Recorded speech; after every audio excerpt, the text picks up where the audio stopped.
Salut à tous, c'est le collectionneur. Aujourd'hui on se retrouve pour le déballage d'une nouvelle box sur la chaîne. Il s'agit de la Collector's Case. Alors la Collector's Case, c'est une box qui vient du Canada et qui coûte 25$ par mois plus 8$ de frais de port pour le Canada, ce qui ramène à 33$ au total.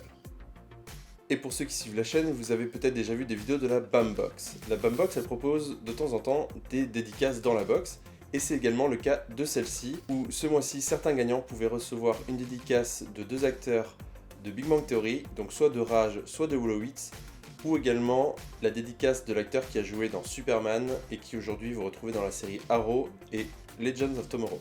Également, il y a un autre vainqueur qui reçoit une pop en plus du contenu de la box.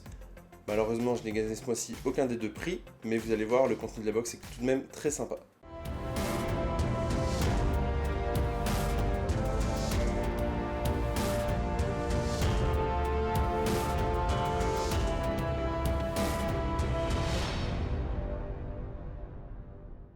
Alors pour cette box, on commence avec un comics du Batman Day.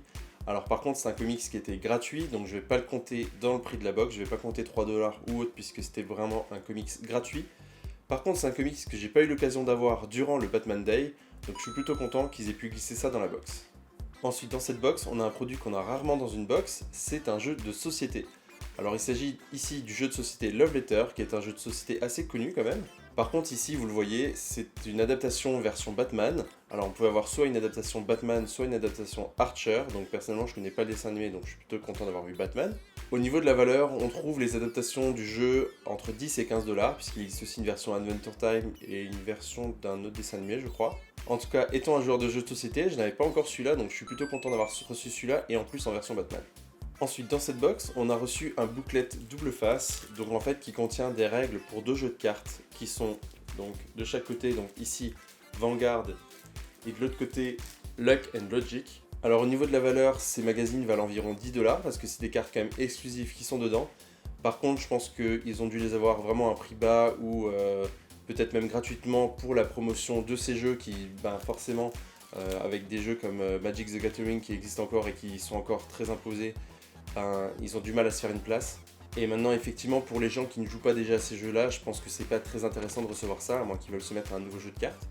Donc je vais conserver la valeur de 10$ dans la valeur de la box. Mais si pour vous, par exemple, cet objet-là ne devrait pas être pris en compte, n'hésitez pas à la fin de la vidéo à penser à enlever 10$ sur la valeur de la box et vous aurez une petite idée de ce qui reste comme valeur. Ensuite, on trouve encore des cartes dans cette box. Donc ici, 2 petits paquets de cartes sur Big Bang Theory, la série. Donc ici sur les saisons 6 et 7, donc ce sont des cartes à collectionner. Personnellement, je suis pas très fan de ce genre de type d'objet, mais on va voir ce qu'on a dedans.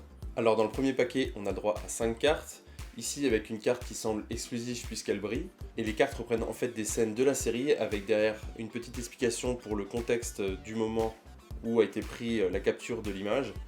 Alors personnellement, je suis pas trop fan, j'aurais préféré voir peut-être les personnages dans des déguisements ou vraiment des choses très cultes de la série plutôt que simplement des petites scènes de chaque épisode. Personnellement, si je veux me souvenir d'un épisode, je vais plutôt me le rediffuser plutôt que de simplement collectionner ces cartes.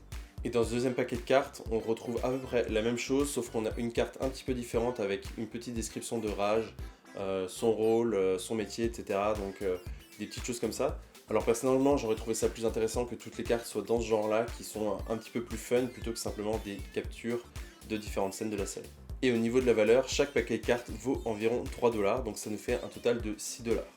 Et ensuite on retrouve encore 2 paquets de cartes, mais ici sur l'univers Marvel. Par contre, ces paquets de cartes ne contiennent que 3 cartes, mais ils ont à l'intérieur un dog tag avec un personnage de l'univers de Marvel. Ces paquets de cartes valent aussi chacun 3$, donc ça fait 6$ encore une fois, et on va voir ce qu'on a dedans. Alors dans le premier paquet, j'ai avant tout un dog tag ici de Venom, donc je le trouve vraiment très sympa. Donc je vais essayer de trouver un endroit où les accrocher parce qu'ils sont quand même assez jolis, je trouve. Ils sont un petit peu bombés, donc on sent quand même que c'est des dog tags d'un minimum de qualité. C'est pas simplement une plaque en métal avec quelque chose d'imprimé dessus. Il y a un genre de vernis dessus un petit peu épais, donc c'est quand même assez sympa. Et ensuite on a droit à 3 cartes qui sont ici aussi assez sympas, je trouve. Les dessins sont vraiment jolis. En plus, j'ai eu Thanos en version un petit peu exclusive puisqu'elle brille. Et à l'arrière, on retrouve les descriptions de chaque personnage avec leurs détails. Donc personnellement, je préfère largement ces cartes-là à celles de Big Bang Theory. Je les trouve vraiment sympas, les dessins sont très jolis. Donc ça, plutôt un bon point pour moi, même si je suis pas du genre à collectionner les cartes. Et dans le deuxième paquet, j'ai eu le dog tag de Hulk. Et au niveau des cartes, ici j'ai eu Psylocke, Deadpool et Falcon en version brillante. Donc voilà, je le disais avant, je suis pas du genre à collectionner les cartes, mais celle-là je les trouve plutôt sympa avec les dog tags. Même si c'est juste une valeur de 6$, je trouve que c'est plutôt sympa à mettre dans la box en petits goodies en plus. Je préfère ça à des stickers ou à des magnettes qui reviennent quand même très souvent. Ensuite, on retrouve dans cette box un t-shirt très coloré, ici avec marqué BAM. Donc là, je trouve ça assez ironique puisque l'une des box concurrentes, c'est quand même la BAM Box qui aussi propose des objets dédicacés. Alors après, le t-shirt par contre est quand même assez basique, c'est assez simpliste. Au niveau de la marque, il s'agit de la marque Kildan, donc on retrouve assez souvent, donc la qualité est pas exceptionnelle, c'est une qualité normale de t-shirt. Donc au niveau de la valeur, je vais mettre comme d'habitude une valeur de 12$. Ensuite, on retrouve dans cette box une pop, donc ici de Superman.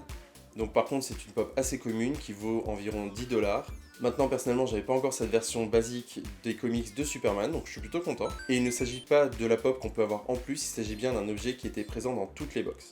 Et on termine cette box qui était quand même bien remplie avec une très jolie figurine Vinyl Idols. Donc ça, c'est quand même des figurines qu'on voit très rarement dans les box. Je crois même que c'est peut-être la première fois que j'en vois une dans une box. Donc ici, pour ceux qui suivent la série The Walking Dead, il s'agit bien sûr de Daryl. Alors après, il faut aimer ce genre de figurines qui ont les yeux qui louchent pour leur donner peut-être un effet un peu idiot. Mais personnellement, celles par exemple de Back to the Future, je les aime beaucoup, je trouve qu'elles sont très sympas. Je les ai jamais vues en magasin, donc je les ai jamais achetées, je les ai jamais spécialement cherchées après parce que j'ai déjà les Funko Pop à collectionner, etc. Mais je trouve que c'est plutôt sympa de retrouver ce type de figurine dans une box, c'est quand même une grosse figurine, c'est quand même assez imposant. Et après, c'est quand même un peu plus cher qu'une pop puisque ça vaut dans les 17$. Et donc voilà, on a fait le tour de cette box. Donc ici, on a le récapitulatif avec le t-shirt BAM, les dédicaces qu'on pouvait recevoir ici, donc des acteurs de Rage, Wolowitz ou de Superman. On pouvait également avoir une pop supplémentaire si on était l'un des heureux gagnants. Et de l'autre côté, on retrouve tout le contenu de la box en plus du t-shirt. Donc on avait la Vinyl Idols de The Walking Dead, qui est quand même très sympa, la pop de Superman, le jeu Love Letter version Batman ou Archer, le comics de Batman du Batman Day, le fanbook des jeux de cartes Vanguard et Luck and Logic. Donc n'oubliez pas, sur la valeur totale qui est de 71$, si vous pensez que ça par exemple c'est simplement un objet de promo, vous enlevez 10$, mais on arrive quand même à 61$. Et on a les 2 paquets de cartes de Big Bang Theory et les 2 paquets de cartes de Marvel. Donc voilà, c'était ma première Collector's Case. Personnellement, je suis très content. Franchement, pour 33$, j'ai une valeur de 61$, voire 71$. Donc le contenu, on a quasiment doublé la valeur. Donc là, franchement, chapeau, le contenu est vraiment top. Frais de port inclus en plus. Alors, j'ai pas pris celle du mois prochain parce que c'est le thème de l'horreur, sauf que ça me parle pas trop l'horreur. Quand il y a trop de thèmes d'horreur, s'il y a une ou deux petites choses, genre The Walking Dead ou autre, ça me va. Mais par contre, là, ce sera vraiment ultra thème horreur. Donc j'ai annulé mon abonnement juste pour ce mois-là, mais je m'abonnerai le mois d'après de nouveau, parce que franchement, si la box est tous les mois comme ça, bah moi je dis top. En plus, je paye les mêmes frais de port que Nerdblock, par contre je suis livré par UPS et pas par Canada Post, donc ça aussi c'est un petit plus à mes yeux. Alors n'hésitez pas à me dire en commentaire quel est votre objet pour cette box. Est-ce que vous trouvez que les Vinyl Idols dans une box ça serait assez sympa plutôt que d'avoir tout le temps des pop ou des doors? Et bien sûr, comme d'habitude, si vous avez apprécié cette vidéo, n'hésitez pas à mettre un pouce bleu, ça fait toujours très plaisir. Et n'hésitez pas à partager sur les réseaux sociaux et on se voit très bientôt pour une prochaine box. Salut!